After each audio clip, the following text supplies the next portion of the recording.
Star Citizen is about to make history, and you should care even if you don't play the game. One of the bigger tech hurdles in gaming is about to enter public testing. Players have been waiting patiently to get their hands on the next patch for Star Citizen, patch 3.18, which will bring with it persistent entity streaming tech allowing for all player-created objects in the verse to persist, potentially indefinitely. But more importantly, patch 3.18 will be the first implementation and proof of Star Citizen's replication layer tech that will allow for their server meshing technology to take root. Yesterday's YouTube series Inside Star Citizen gave us an updated insight as to just how close they are to releasing this tech to the public test universe, and it is quite exciting. Now, this is a big deal even if you're not a Star Citizen fan. If Cloud Imperium Games can successfully implement their replication layer technology, it'll prove that super games are possible. This tech could usher in a new era of gaming for pretty much everyone, whether you're playing The Sims, Call of Duty, or Hello Kitty Island Adventure. This new server tech can expand the scope and scale of what's possible with online gaming across the board.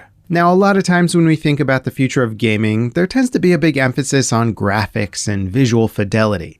And fairly, that has been some of the more exciting improvements made over the years with dynamic resolution scaling, real-time ray tracing, and all other sorts of visual improvements. But graphics, for the most part outside of, say, game streaming, have all been handled on the client side. So whether you're playing on a console or PC, you have a GPU that receives the game data and tells you what to render. And based on the power of your GPU, you can either set the visual settings to high or low. And making progress on the visual side of games has been tied into that processing and graphics card technology. But what most players haven't realized yet is that the next major evolution in gaming isn't really going to be as dependent on your GPU, but instead offloading massive data calculations to server groups to do high-end simulation calculations on their end, and then sending it back to you just for some simpler client-side rendering. For Star Citizen, this tech is called server meshing, and it'll allow for the game to simulate massive areas of space with hundreds, maybe even thousands of players all interacting with the universe with an extremely high level of fidelity. Most online games that you play these days have a single server doing all the heavy lifting, and the scope of those games are directly limited by the power of that single server. Star Citizen is running with the concept of, well, what if we just add more servers as needed to split up that workload, thus increasing the size and fidelity of our game world as needed? And while that concept is relatively simple on the surface, the implementation is crazy complex and will quite possibly be one of the bigger achievements in gaming technology of this decade. This is basically netcode times 1,000, and listening to the latest Inside Star Citizen episode, I certainly don't envy the programmers working on this first implementation. Jokingly, the developers described the first test of the system as having everything on fire. Not literally, but more or less switching their engine tech over to the new replication layer means that basically every system in the game has a new process of talking to the servers, and thus new bugs and issues for just about everything. They couldn't even log into the game at first because the login process was also feeding off of the same replication layer and it had its own set of bugs. That being said, it is now technically working and they are chewing through the mountain of bugs as fast as possible. The devs can log into their servers and play around with the first implementation of persistent entity streaming, and clearly they are conducting important tests like filling a giant sinkhole with space whale plushies. Because, well, why wouldn't you? And actually, the new persistent tech coming with this replication layer patch is going to be pretty awesome, and I'm sure it'll lead to all kinds of insanity. Basically, the universe will have persisting everything. I'm fully expecting players to make destroyed spaceship Stonehenges, paintball-like FPS arenas with cargo containers, and just break the game in every way possible. I can't wait, it's going to be full insanity, and I don't think anyone can quite predict what is about to happen to the game. Now, this server meshing tech is important for other games because if CIG proves that the tech can work on a game that requires precise simulation level netcode, it'll open the floodgates for other super games. And mark my words, super games are the future. They might not be called super games, but they're all going to be feeding off of this server meshing technology. Now imagine what would happen if you multiplied that game by a factor of 100. What would a city builder look like if 1,000 people could build one giant metropolis together?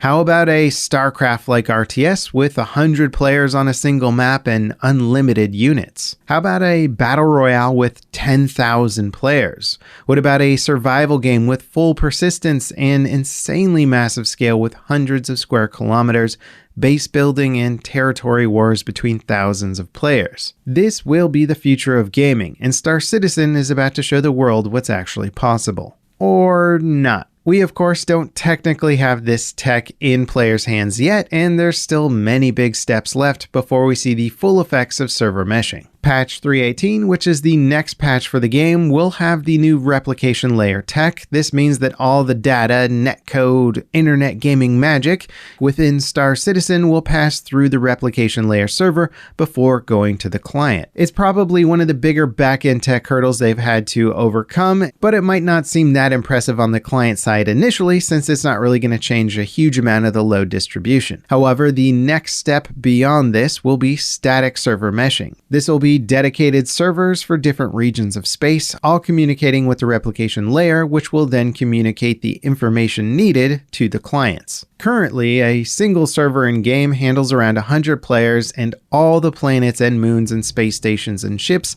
And when I say a single server can handle all of this, well, it's really at the absolute limits of what that server can do. The CPU cycles it has left to spare results in things like enemy AI having reaction times of lobotomized sloths. Star Citizen has already hit the limits of what it can do with a single server. So with static server meshing being able to make a single planet its own server, it'll free up so much more bandwidth for the devs to play around with, and will likely allow for a drastic jump in AI reaction times and capabilities, plus countless other improvements. Now, static server meshing is scheduled to come with the 4.0 patch, which we will hopefully see in early 2023, and along with it, players will also, for the first time, be able to explore the brand new star system Pyro. 4.0 is going to be a big deal on many, many levels. And then there is the silver bullet tech, the creme de la creme, the flux capacitor needed to truly realize the grand vision of Star Citizen, and that is dynamic server meshing. This will completely upgrade static server meshing into a dynamic system. So rather than having a single server dedicated to a single planet, dynamic server meshing will distribute server load, well, dynamically. So say there's only 5 people on a moon somewhere, well, that moon doesn't really need a fully dedicated server. Why not use the moon server to also simulate other moons and some space stations while it's at it? And when a lot of people show up somewhere else, the servers will dynamically transfer load around to what makes the most sense. Not only will this allow for the universe sim to be far more cost efficient server-wise, but it will likely allow for mass gatherings as well. Giant spaceships holding 100 players could have its own dedicated server, and it could be flying around in a 1,000-player battle, which could also be hosted by multiple servers splitting up that load. Now, obviously, we can drool about that kind of awesome scenario all day, but first things first, patch 3.18. We're very close. The first test phase will be Evocati. The unsung heroes, the test pilots who jump into the first closed test of the new tech, will hopefully iron out enough bugs for them to then open up that testing to the public test universe. And once PTU has been able to iron out all the bugs, it'll eventually hit the live servers. I think most people are expecting the live build to happen this year, but really the timeline is up in the air. It's experimental tech and there's infinite unknowns. We're already a decent ways past the initial predicted window for when players were supposed to be testing this, which has come as a huge surprise to,